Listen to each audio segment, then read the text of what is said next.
نحمده ونصلي على رسوله الكريم اما بعد فاعوذ بالله من الشیطان الرجیم بسم اللہ الرحمن الرحیم۔ رخصت الصوم، روزوں میں رخصت کے مسائل۔ سفر میں روزہ رکھنا اور چھوڑنا دونوں درست ہیں۔ عن عائشہ رضی اللہ عنہا قالت ان حمزة بن عمرو الاسلمی قال للنبی صلی اللہ علیہ وسلم اصوم فی السفر وكان كثير الصيام فقال ان شئت فصم وان شئت فافطر متفق علیہ۔ حضرت عائشہ رضی اللہ عنہا سے روایت ہے کہ حمزہ بن عمرو الاسلمی نے نبی اکرم صلی اللہ علیہ وسلم سے پوچھا کیا میں سفر میں روزہ رکھوں، اور وہ کثرت سے روزے رکھنے والے تھے، یعنی عام دنوں میں بھی نفلی روزے کثرت سے رکھتے۔ نبی اکرم صلی اللہ علیہ وسلم نے فرمایا اگر چاہے تو رکھ، چاہے نہ رکھ۔ اسے بخاری اور مسلم نے روایت کیا ہے۔ تو اس سے کیا پتہ چلتا ہے کہ اگرچہ سفر میں روزہ چھوڑنے کی رخصت ہے، لیکن اگر کوئی شخص آسانی سے رکھ سکتا ہو تو وہ رکھ لے، یعنی رکھنا منع نہیں ہے، چھوڑنے کی اجازت ہے لیکن رکھنا منع نہیں ہے، الا یہ کہ رکھنے سے انسان کی مشقت بڑھ جائے۔ عن ابی سعید الخدری قال غزونا مع رسول اللہ صلی اللہ علیہ وسلم لست عشرة مضت من رمضان فمنا من صام ومنا من افطر فلم يعب الصائم على المفطر ولا المفطر على الصائم، رواہ مسلم۔ حضرت ابو سعید خدری رضی اللہ عنہ سے روایت ہے کہ ہم 16ویں روزے نبی اکرم صلی اللہ علیہ وسلم کے ساتھ جہاد کے لیے نکلے، ہم میں سے بعض لوگوں نے روزہ رکھا اور بعض لوگوں نے چھوڑ دیا، نہ روزہ داروں نے بے روز پر اعتراض کیا، نہ بے روز نے روزہ دار پر اعتراض کیا۔ اسے مسلم نے روایت کیا۔ تو اس سے کیا پتہ چلتا ہے؟ چونکہ سفر میں روزے کے چھوڑنے کی اجازت ہے، اس لیے ایک سفر میں جبکہ صحابہ آپ صلی اللہ علیہ وسلم کے ساتھ تھے، بعض نے روزہ رکھا اور بعض نے نہیں، تو کسی نے بھی دوسرے کو حقیر نہیں جانا اور اس پر اعتراض نہیں کیا، اور کسی نے بھی دوسرے کے بارے میں کوئی ایسا کمنٹ نہیں دیا۔ ہمارے ہاں کیا ہوتا ہے عام طور پر، اگر ایک معاملے میں دو لوگوں کی رائے مختلف ہو تو وہ ایک دوسرے کو معاف نہیں کرتے، ہر ایک کیا سمجھتا ہے کہ وہ زیادہ بہتر ہے، وہ زیادہ درست ہے، وہ زیادہ صحیح کام کر رہا ہے، اور دوسرا اس سے کم درجے کا ہے۔ تو ہاں، جو یہ سمجھے وہ خود بخود اپنا درجہ کم کر لیتا ہے، ورنہ اللہ تعالیٰ کی دی ہوئی رخصت سے فائدہ اٹھانے والا بھی اللہ ہی کے حکم پر عمل کر رہا ہوتا ہے۔ تو عبادت میں اصل چیز کیا ہے؟ اللہ کی اطاعت ہے، اللہ کی فرما برداری ہے۔ کسی چیز کو ایک طریقے پہ کرنا اور دوسرے طریقے پہ کرنا، اگر اس کی مرضی اور دلیل کے ساتھ ہو تو دونوں ہی درست ہو جاتے ہیں۔ حیض اور نفاس والی عورت کو مذکورہ حالت میں روزہ نہیں رکھنا چاہیے۔ حیض یا نفاس ختم ہونے کے بعد روزے کی قضا ادا کرنی ہوگی۔ صرف دودھ پلانے والی حاملہ عورت کو روزہ نہ رکھنے کی رخصت ہے، بعد میں صرف قضا ہوگی۔ عن ابی سعید الخدری قال قال النبی صلی اللہ علیہ وسلم الیس اذا حاضت لم تصلی ولم تصم فذلک من نقصان دینها، رواہ البخاری۔ حضرت ابو سعید خدری رضی اللہ عنہ نے کہا نبی اکرم صلی اللہ علیہ وسلم نے فرمایا کیا ایسا نہیں، یعنی ایسا ہے کہ عورت جب حائضہ ہوتی، یہاں بھی کیا استفہامیہ نہیں بلکہ انکاری ہے، کہ عورت جب حائضہ ہوتی ہے تو نہ نماز پڑھ سکتی ہے نہ روزہ رکھ سکتی ہے، اور ان کے دین میں کمی کی یہی وجہ ہے۔ اسے بخاری نے روایت کیا ہے۔ یعنی بہرحال انسان جب ایک عبادت نہیں کر رہا ہوتا تو اس کی کمی تو واقع ہو رہی ہوتی، ہاں یہ کمی پوری کہاں سے ہوتی؟ دوسری طرف جس سبب سے وہ روزہ نہیں رکھ رہی، مثلا دودھ پلانے کی وجہ سے، تو وہاں دودھ پلانے کا جو اجر ہے وہ اس کو الگ طور پر مل رہا ہے۔ یعنی اللہ تعالیٰ نے عورتوں کے ساتھ ظلم نہیں کیا، بلکہ ایک جگہ اگر ایک فریضے میں کمی ہو رہی ہے تو دوسرے فریضے کے ادا کرنے کا اجر بھی پا رہی ہے۔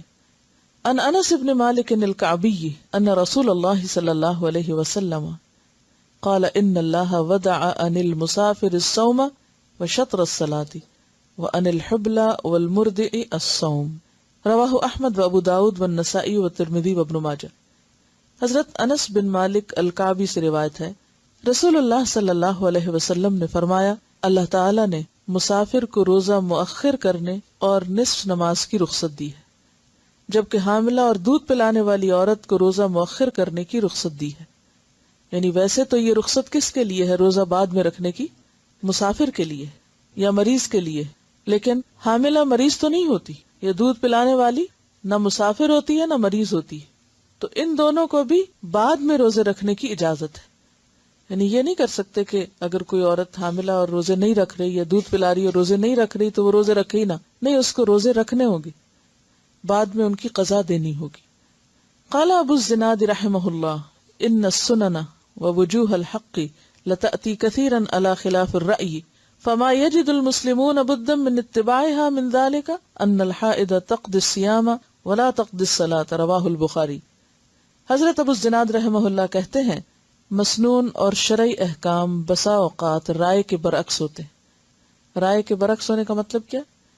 یعنی انسان کی عقل یا اس کی خیال کے یا خواہش کے خلاف ہوتے ہیں. لیکن مسلمان پر ان احکام کی پیروی کرنا لازم ہے. انہی احکام میں سے ایک یہ بھی ہے کہ حائضہ روزوں کی قضا تو دے، یعنی حائضہ عورت روزوں کی قضا تو دے لیکن نماز کی قضا نہ دے. اسے بخاری نے روایت کیا ہے. وجہ کیا ہے؟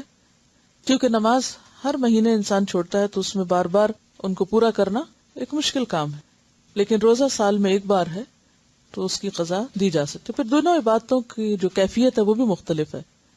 اور ویسے اصل حکمت تو اللہ ہی کو پتا ہے، ہم نہیں جانتے. لیکن ہم تو بظاہر اگر کوئی ایک بات سمجھ میں آتی ہے تو اسے سوچ سکتے ہیں، ورنہ تو اصل کیا ہے؟ اطاعت، اتباع، فرما برداری.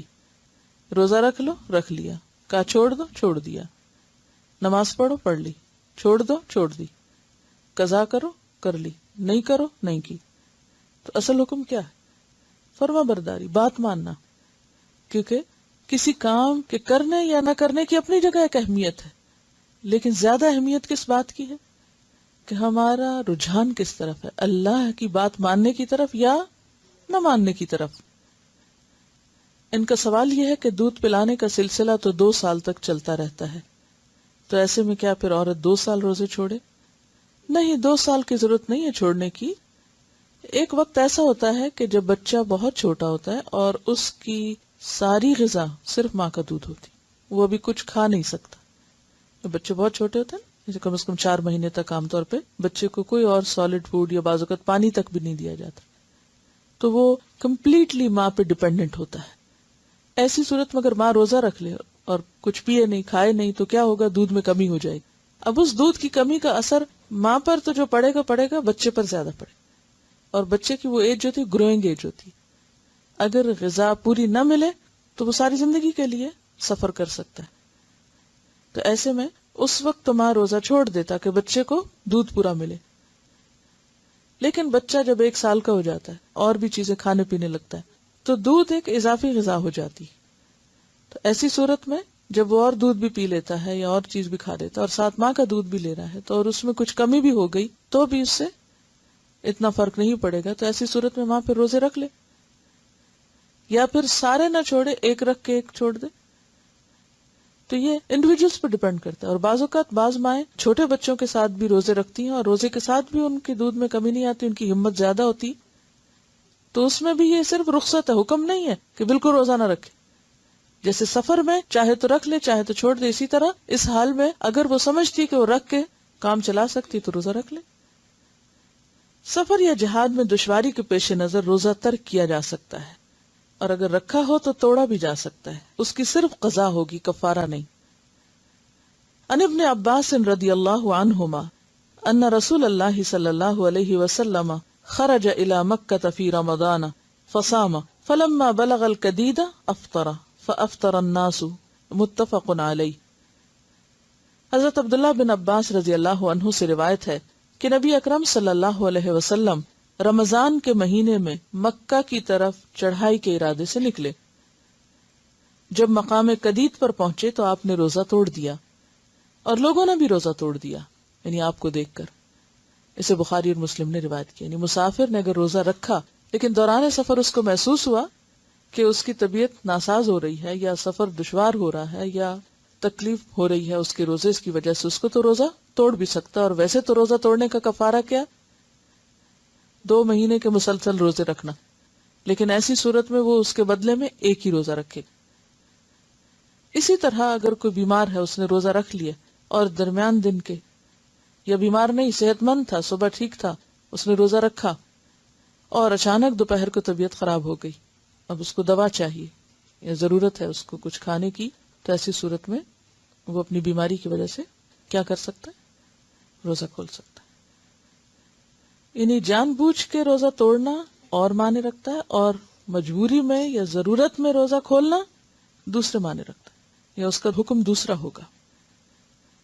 بڑھاپا یا ایسی بیماری جس کے ختم ہونے کی توقع نہ ہو، اس کی وجہ سے روزہ رکھنے کی بجائے فدیہ ادا کیا جا سکتا ہے۔ ایک روزے کا فدیہ ایک مسکین کو 2 وقت کا کھانا کھلانا ہے۔ عن ابن عباس رضی اللہ عنہما قال رخص للشیخ الکبیر ان یفطر ویطعم عن کل یوم مسکینا ولا قضاء علیہ، رواہ الدارقطنی والحاکم۔ حضرت ابن عباس سے روایت ہے کہ بوڑھے آدمی کو روزہ نہ رکھنے کی رخصت دی گئی ہے، لیکن وہ ہر روزے کے بدلے ایک مسکین کو کھانا کھلائے اور اس پر کوئی قضا نہیں۔ اس حکم کے بارے میں 2 آرا ہیں، ایک تو یہی جو آپ نے یہاں پڑھی کہ 2 وقت کا کھانا، اور دوسری رائے کیا ہے؟ 1 وقت کا کھانا۔ افضل یہی ہے کہ 2 وقت کا انسان کھلا دے تاکہ دوسرے کا بھی کچھ بن جائے۔ ایسے تمام امور جن میں روزے کی رخصت ہے، مثلا بیماری، سفر، بڑھاپا، جہاد، عورت کے معاملے میں حمل اور دودھ پلانے والی وغیرہ کے ہوتے ہوئے بھی کوئی شوق سے روزہ رکھ لے لیکن بعد میں روزہ نہ نبھا سکے تو روزہ توڑ دینا چاہیے۔ اس صورت میں صرف قضا ہوگی۔ عن جابر بن عبد اللہ رضی اللہ عنہما قال کان رسول اللہ صلی اللہ علیہ وسلم فی سفر فرأى زحاما ورجلا قد ظلل علیہ فقال ما هذا فقالوا صائم فقال ليس من البر الصوم في السفر متفق علیہ۔ حضرت جابر بن عبداللہ رضی اللہ عنہ فرماتے ہیں رسول اللہ صلی اللہ علیہ وسلم نے دوران سفر لوگوں کا ہجوم دیکھا، یعنی کسی جگہ لوگ اکٹھے ہوئے پڑے، لوگ ایک آدمی پہ سایہ کیے ہوئے تھے۔ رسول اللہ صلی اللہ علیہ وسلم نے پوچھا کیا بات ہے، یہاں کیا ہو رہا ہے؟ لوگوں نے عرض کیا روزہ دار ہے۔ آپ نے فرمایا دوران سفر روزہ رکھنا نیکی نہیں ہے۔ اسے بخاری اور مسلم نے روایت کیا ہے۔ یعنی اپنی جان پر زیادہ ضرورت بوجھ ڈالنا اور مشقت میں پڑنا یہ کوئی نیکی کی بات نہیں ہے۔ لا یکلف اللہ نفسا الا وسعها۔ صیام القضاء، قضاء روزوں کے مسائل۔ فرض روزے کی قضا آئندہ رمضان سے پہلے کسی وقت بھی ادا کی جا سکتی ہے، یعنی قضاء روزے کب رکھیں؟ اگلے رمضان سے پہلے۔ عن عائشہ رضی اللہ عنہا قالت کان یکون علی الصوم من رمضان فما استطیع ان اقضیہ الا فی شعبان متفق علیہ۔ حضرت عائشہ رضی اللہ تعالی عنہا کہتی ہیں مجھ پر رمضان کے روزے باقی رہتے اور میں قضاء روزے شعبان سے پہلے رکھنے کا موقع نہ پاتی۔ اور شعبان کب ہوتا ہے؟ رمضان سے پہلے۔ اکثر لوگ ایسے ہی کرتے ہیں، اچھا رکھتے ہیں اور پھر اگلا رمضان آ جاتا ہے۔ اس سے بخاری اور مسلم نے روایت کیا ہے۔ فرض روزوں کی قضا متفرق طور پر یا لگاتار دونوں طرح جائز ہے، یعنی آپ چھوڑ کے بھی رکھ سکتے ہیں اور ایٹ اسٹریچ بھی رکھ سکتے ہیں، اکٹھے بھی۔ عن عائشہ رضی اللہ عنہا قالت نزلت فعدۃ من ایام اخر متتابعات فسقطت متتابعات، رواہ الدارقطنی صحیح۔ حضرت عائشہ فرماتی ہیں روزوں کے بارے میں پہلے یہ آیت نازل ہوئی کہ قضاء روزے رمضان کے علاوہ دوسرے دنوں میں مسلسل رکھے جائیں، لیکن بعد میں مسلسل روزے رکھنے کا حکم ختم ہو گیا۔ اسے دارقطنی نے روایت کی، اور اگر یہ حکم باقی رہتا، منسوخ نہ ہوتا، مشکل ہو جاتی۔ اللہ تعالیٰ کتنی آسانی کرتا ہے ہمارے لیے۔ قال ابن عباس رضی اللہ عنہما لا بأس ان يفرق لقول اللہ تعالی فعدۃ من ایام اخر، رواہ البخاری۔ حضرت عبداللہ بن عباس فرماتے ہیں قضاء روزے رکھنے میں الگ الگ روزے رکھے جائیں تو کوئی حرج نہیں، کیونکہ اللہ تعالیٰ کا ارشاد ہے دوسرے دنوں میں تعداد پوری کی جائے۔ اسے بخاری نے روایت کیا، یعنی اصل مقصود کیا ہے؟ تعداد کا پورا کرنا۔ مرنے والے کے قضاء روزے اس کے وارث کو رکھنے چاہیے۔ عن عائشہ رضی اللہ عنہا قالت قال رسول اللہ صلی اللہ علیہ وسلم من مات وعلیہ صیام صام عنہ ولیہ، متفق علیہ۔ حضرت عائشہ رضی اللہ تعالی عنہا نے کہا رسول اللہ صلی اللہ علیہ وسلم نے فرمایا ہے کہ جو شخص مر جائے اور اس پر فرض روزے رکھنے باقی ہوں تو اس کا وارث اس کی طرف سے قضاء روزے رکھے۔ اسے بخاری اور مسلم نے روایت کیا، لیکن اگر وارث میں بھی ہمت نہ ہو تو پھر فدیہ دے دیا جائے. نفلی روزے کی قضا ادا کرنی واجب نہیں ہے، یعنی اگر آپ نے نفلی روزہ رکھا اور توڑ دیا تو قضا رکھنا ضروری نہیں.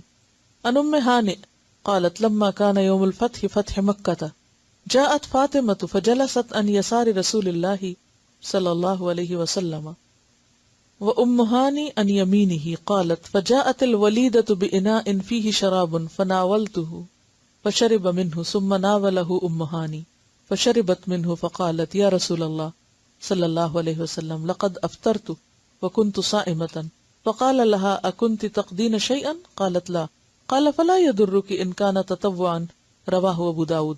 حضرت ام ہانی کہتی ہیں یوم فتح مکہ یعنی فتح مکہ کے روز حضرت فاطمہ رسول اللہ صلی اللہ علیہ وسلم کی بائیں طرف آ کر بیٹھی، آپ کے بائیں طرف آ کر بیٹھی، اور میں یعنی ام ہانی آپ کے دائیں طرف.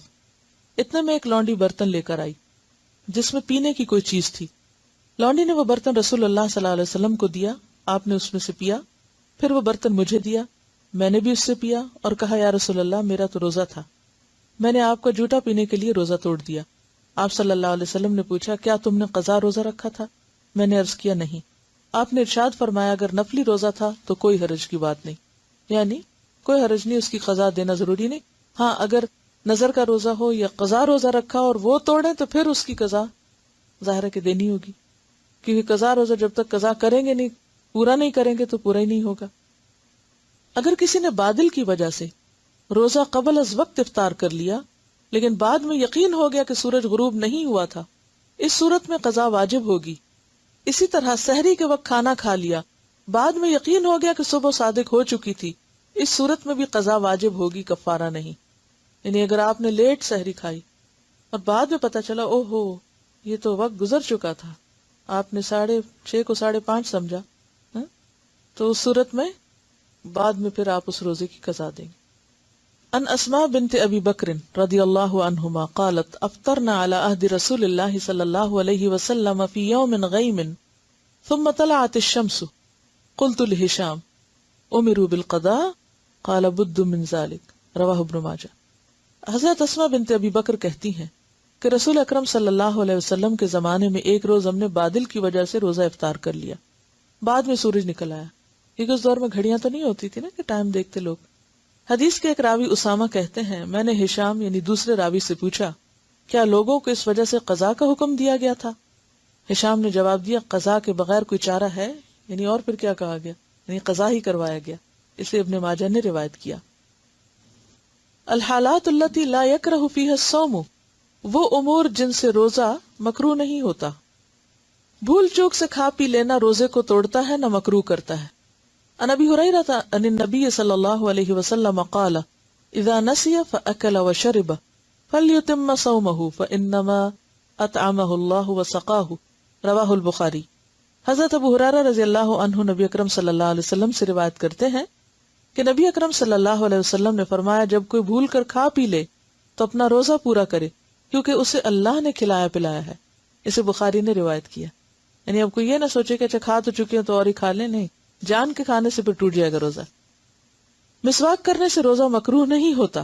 ان عامر بن ربیعہ رضی اللہ عنہ قال رأیت النبی صلی اللہ علیہ وسلم یستاک وهو صائم ما لا احصی او اعد رواہ البخاری. حضرت عامر بن ربیعہ رضی اللہ عنہ سے روایت ہے میں نے نبی اکرم صلی اللہ علیہ وسلم کو روزے کی حالت میں اتنی مرتبہ مسواک کرتے دیکھا کہ گن نہیں سکتا. اسے بخاری نے روایت کیا ہے. یعنی اتنا زیادہ آپ اپنا منہ صاف رکھا کرتے تھے، یعنی بار بار مسواک کرتے تھے اور اس سے روزہ نہیں ٹوٹتا، اور مسواک میں ذائقہ بھی ہوتا ہے اپنا. گرمی کی شدت سے روزہ دار سر میں پانی بہا سکتا ہے، اس سے روزہ مکروہ نہیں ہوتا. ان ابی بکر بن عبد الرحمن رحمہ اللہ ان رجل ان بعض اصحاب النبی صلی اللہ علیہ وسلم قال رأیت النبی صلی اللہ علیہ وسلم بالعرج یصب علی رأسہ الماء وهو صائم من العطش او من الحر رواہ ابو داود.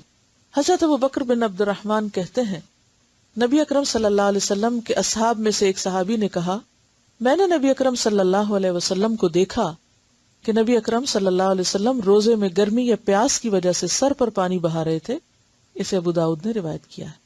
یعنی اگر سکن کے ذریعے کچھ پانی اندر چلا جاتا ہے تو اس سے روزہ مکروہ نہیں ہوتا، ایز لانگ ایز کہ آپ کے حلق سے نیچے کچھ نہ اترے. روزے کی حالت میں مزی خارج ہو یا احتلام ہو جائے تو روزہ ٹوٹتا ہے نہ مکروہ ہوتا ہے، یعنی اس سے روزہ نہ ٹوٹتا ہے نہ مکروہ ہوتا ہے۔ قال ابن عباس و اکرمہ رضی اللہ عنہم الصوم مما دخل ولیس مما خرج، رواہ البخاری۔ حضرت عبداللہ بن عباس اور اکرمہ فرماتے ہیں روزہ کسی چیز کے جسم میں داخل ہونے سے ٹوٹتا ہے، جسم سے خارج ہونے سے نہیں ٹوٹتا، ٹھیک ہے؟ یعنی جیسے ماں بچے کو دودھ پلاتی ہے، یا انسان واش روم جاتا ہے، یا پھر جسم سے کوئی اور مادہ نکل آتا ہے، تو اس سے روزہ نہیں ٹوٹتا۔ سر میں تیل لگانے، کنگھی کرنے یا آنکھوں میں سرما لگانے سے روزہ مکروہ نہیں ہوتا۔ ہنڈیا کا ذائقہ چکھنا، تھوک نگلنا اور مکھی کے حلق میں چلے جانے سے روزہ مکروہ نہیں ہوتا۔ ذائقہ چکھ کے آگے کھانا نہیں، یعنی چکھ کے تھوک دے تو اور بات ہے، لیکن اگر اپنے منہ کی تھوک ہے وہ اگر اندر چلی گئی تو اس سے بھی روزہ نہیں ٹوٹتا۔ اس طرح مکھی مچھر وغیرہ بھی اگر گلے میں چلا جائے یا کوئی خاک وغیرہ۔ روزہ دار گرمی کی شدت میں کپڑا پانی میں تر کر کے بدن پہ رکھ سکتا ہے، اس سے روزہ مکروہ نہیں ہوتا۔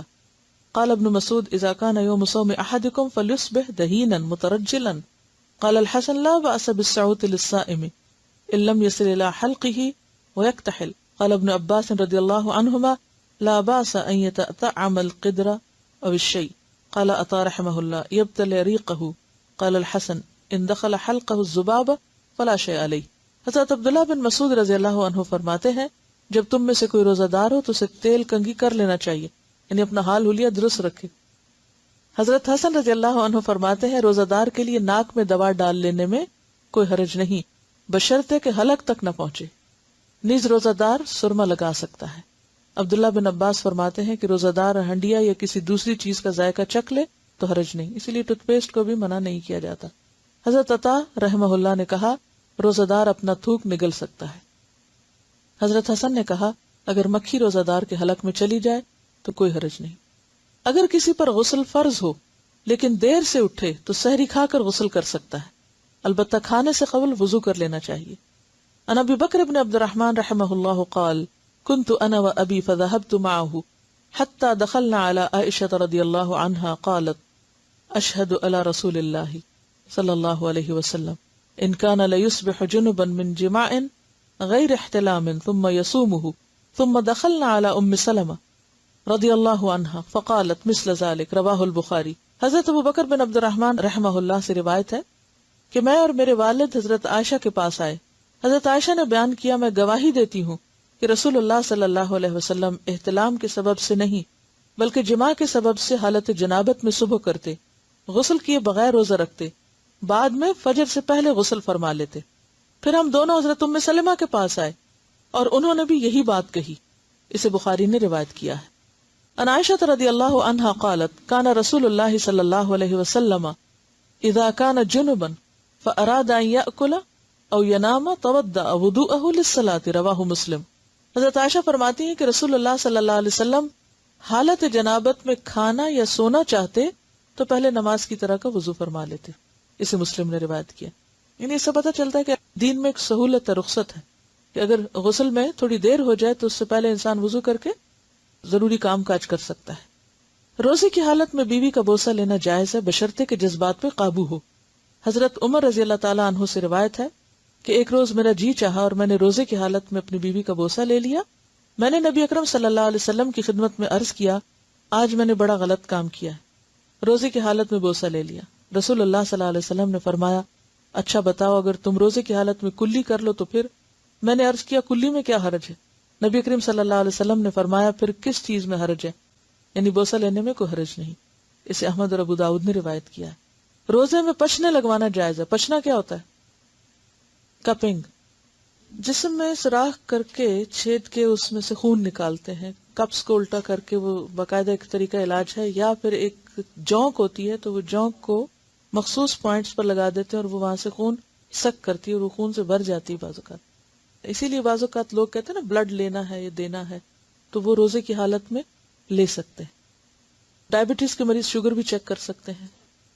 پچنا لگوانا دیکھیں سینگ سے بھی بعض اوقات وہ کرتے تھے پہلے زمانے میں نا، اب تو بہت نئے نئے طریقے آ چکے ہیں، اس کے مشینیں ہیں باقاعدہ اور باقاعدہ ایک طریقہ علاج ہے۔ میں نے خود کئی دفعہ کروایا یہ علاج، وہ بہت ہی مفید ہے۔